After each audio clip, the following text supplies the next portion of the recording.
कल्पना कीजिए, अगर आज राहुल गांधी या मल्लिकार्जुन खड़गे कहते कि पाकिस्तान से व्यापार शुरू करो, उन्हें वीजा दो और बातचीत बंद मत करो, तो क्या होता? यकीनन अब तक उन्हें देशद्रोही करार देकर सोशल मीडिया से लेकर सड़कों तक कोहराम मच गया होता।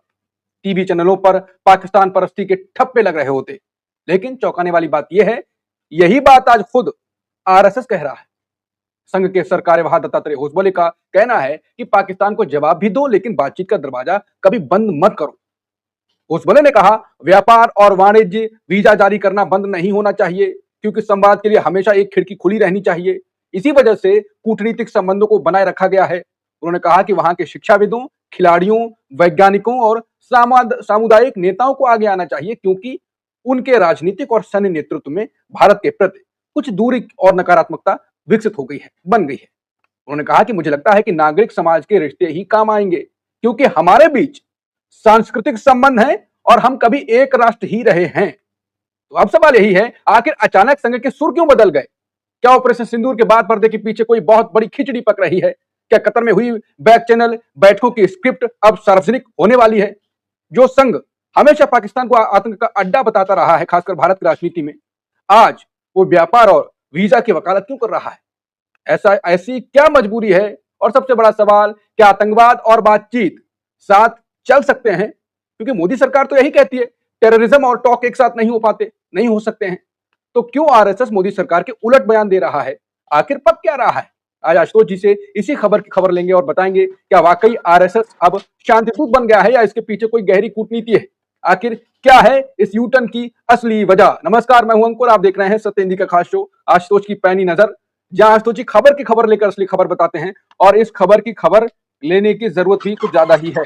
आशुतोष जी, संघ के सुर बदल गए, पाकिस्तान के लिए इतना प्रेम राग, क्या रीजन हो सकता है अचानक से? देखिए अंकुर, ये कहा जा सकता है लौट के बुद्धू घर को आए, ये कह सकते हैं हम, क्योंकि सरकार की शुरुआत हुई थी 2014 में, जब प्रधानमंत्री नरेंद्र मोदी पहली बार प्रधानमंत्री बने थे और अपने शपथ ग्रहण समारोह में उन्होंने पाकिस्तान के प्रधानमंत्री नवाज शरीफ को बुलाया था। तो जो लोग प्रधानमंत्री नरेंद्र मोदी को जानते हैं, ये अपने आप में एक बहुत ही ऐतिहासिक, अविस्मरणीय, अकल्पनीय। ने कहा है कि अटल बिहारी वाजपेयी तो बस से शुरुआत करी थी, गए थे, तो उन्होंने कहा। तो अटल बिहारी वाजपेयी और नरेंद्र मोदी में जमीन आसमान का फर्क है। अटल बिहारी वाजपेयी शांति वार्ता की बात करते थे, वो कश्मीरियत की बात करते थे, वो मानवता की बात करते थे। नरेंद्र मोदी जो है वो हिंदुत्व की विचारधारा में कट्टर पंथ के समर्थक है, और इसलिए जो 2014 के बाद का जो भारत है, उनकी सरकार की जो नीतियां हैं, उसकी तुलना अटल बिहारी वाजपेयी के समय के और उनकी नीतियों से नहीं कर सकते।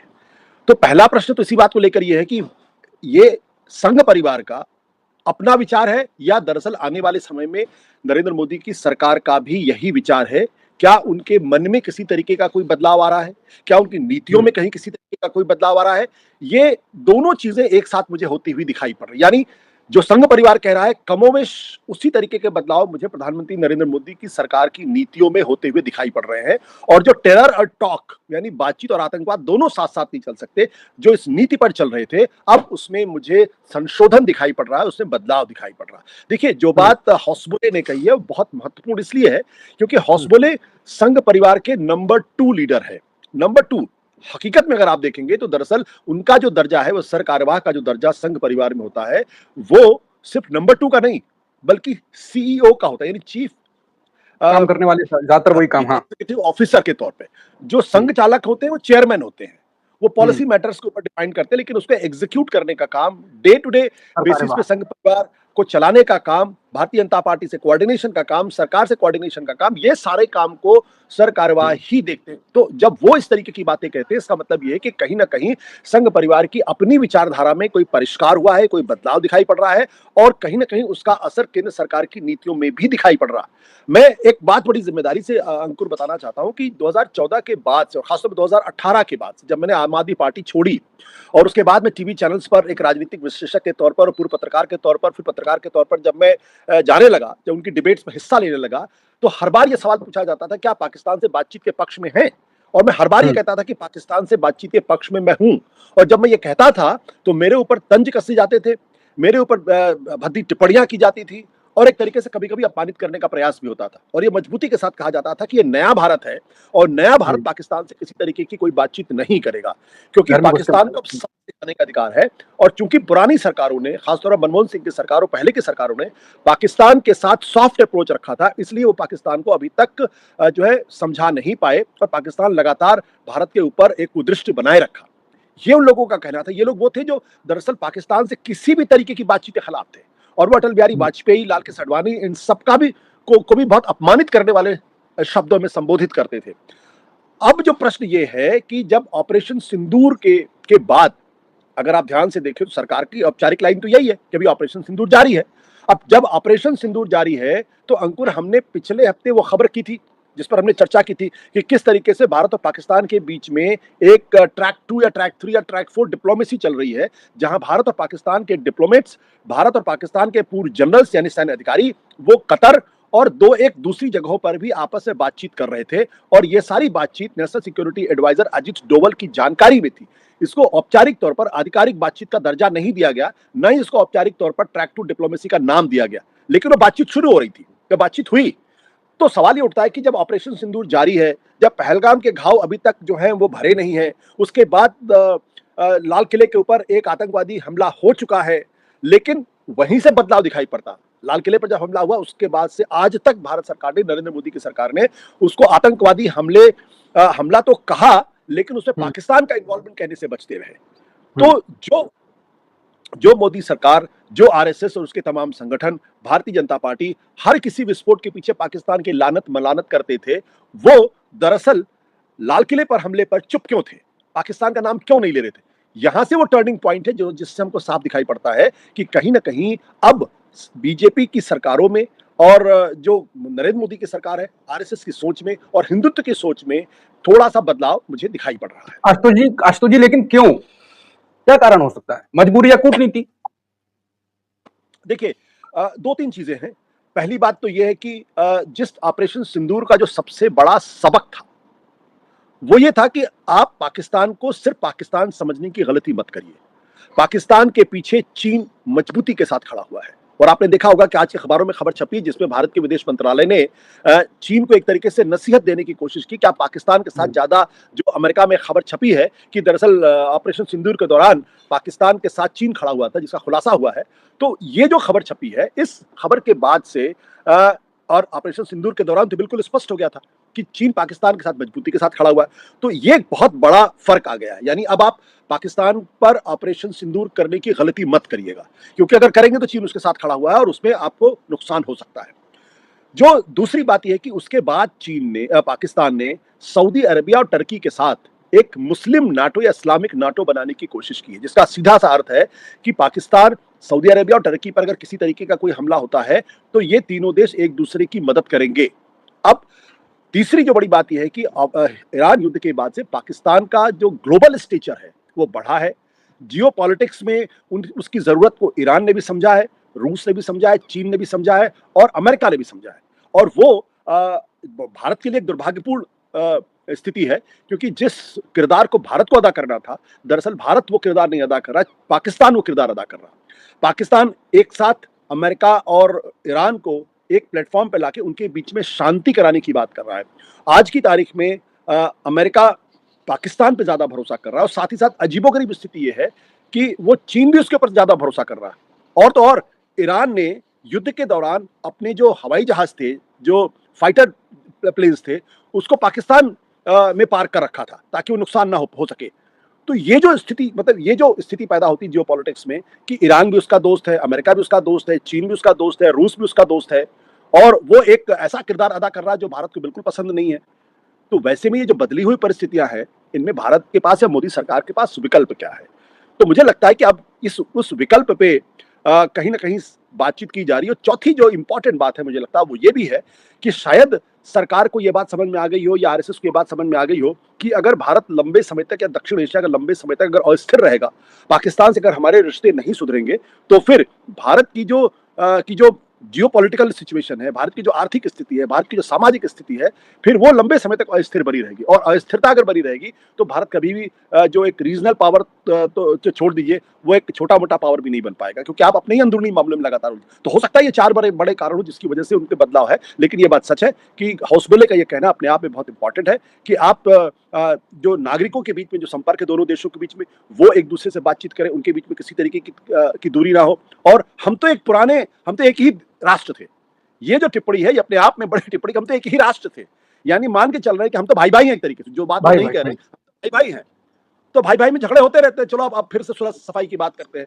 हालांकि इसमें अभी हम्म। थोड़ी सी और स्पष्टता बाकी है, और क्या ये उनका ऑफ द कफ रिमार्क है या फिर कोई सोची समझी रणनीति है, इस पर थोड़ा सा अभी हमें रुकना पड़ेगा। लेकिन हाँ, कहीं ना कहीं कुछ बदलाव की आहट तो जरूर सुनाई पड़ रही है। बिल्कुल। और अब आशुतोष जी, अगर ये बयान, जैसा कि मैंने शुरुआत में कहा, कांग्रेस की तरफ से आता, कोई नेता, छोटा या बड़ा नेता, मान लीजिए बड़ा नेता राहुल गांधी ये बयान दे देते, तो अभी क्या हो रहा होता? अभी हम चर्चा कर रहे हैं, केवल हम चर्चा कर रहे हैं, अभी एक दो कुछ और लोग होंगे, लेकिन बाकी कोई चर्चा सुनाई नहीं दे रही है। तो ये फिर क्या माहौल होता उस टाइम? मैंने आपको पहले ही बता दिया कि जब मैं हम्म। पाकिस्तान से बातचीत की बात करता था तो किस तरीके से लोग मेरा मजाक उड़ाने की कोशिश करते थे और मुझे एक तरीके से अपमानित करने का भी काम करते थे। तो बिल्कुल आपने हम्म। सही कहा, अगर ये कोशिश राहुल गांधी ने की होती, अगर ये बयान राहुल गांधी की तरफ से आया होता, तो सीधे राहुल गांधी को पाकिस्तान परस्त घोषित कर दिया गया होता। राहुल गांधी के ऊपर हम्म। तो ये भी आरोप लगता है कि भाई राहुल गांधी जो है कोई बात कहते तो पाकिस्तान में हेडलाइन बनती है, पाकिस्तान के लोग उसको हम्म। पसंद करते हैं, यानी राहुल गांधी वो बात कहते हैं जो पाकिस्तान कहना चाहता है। तो हम्म। ये एक तरीके से उनकी क्रेडिबिलिटी को नैरेटिव धूमिल बनाया। करने की कोशिश है, साथ ही साथ उनको एक खास तबके के बीच में देशद्रोही, पाकिस्तान परस्त, मुसलमानों का साथी बताने की भी कोशिश होती है। तो लेकिन परिस्थितियां बदलती हैं और परिस्थितियां बड़ी तेजी के साथ बदली है, खासतौर पर ऑपरेशन सिंदूर के बाद से। आज की तारीख में हम्म। पाकिस्तान अलग थलग नहीं है, और हम्म। इसलिए सरकार की मजबूरी होगी कि वो अपनी नीतियों में बदलाव करे। आशुतोष जी, तो फिर ये मोदी सरकार और आरएसएस, जो जैसा कि मैंने शुरुआत में कहा कि पाकिस्तान के खिलाफ ही बोलते थे, घर में जाके मारेंगे, अब वो पुराना भारत नहीं है, नया भारत है, लेकिन इस ऑपरेशन सिंदूर के बाद बहुत सवाल उठे, इनके खुद के वर्ग ने सवाल उठाए कि क्यों हो गया, सीजफायर क्यों हो गया, और अभी क्या ये माहौल बनाने की कोशिश है? ये पाकिस्तान से नजदीकियां स्वीकार करवा लेंगे उस वर्ग को भी? देखिए, अभी अभी कहना थोड़ी सी जल्दबाजी होगी, थोड़ा सा मुझे लगता है कि इसमें किसी निष्कर्ष पर नहीं पहुंचना चाहिए। लेकिन एक बात तो साफ है कि कहीं ना कहीं कुछ ना कुछ तो बदलाव दिखाई पड़ रहा है। आपको याद होगा कि पिछले दिनों राजनाथ सिंह ने भी एक बहुत इंटरेस्टिंग बयान दिया था, और वो हम्म। इंटरेस्टिंग बयान ये था कि दरअसल आतंकवाद का कोई भूभाग नहीं होता, कोई देश कोई कुछ धर्म नहीं होता। हाँ, कोई देश कोई धर्म नहीं होता। अब वो इस तरीके की बात कर रहे हैं। तो अगर आतंकवाद का कोई धर्म नहीं होता, जब पहले क्या कहा जाता था, पहले कहा जाता था कि भाई हर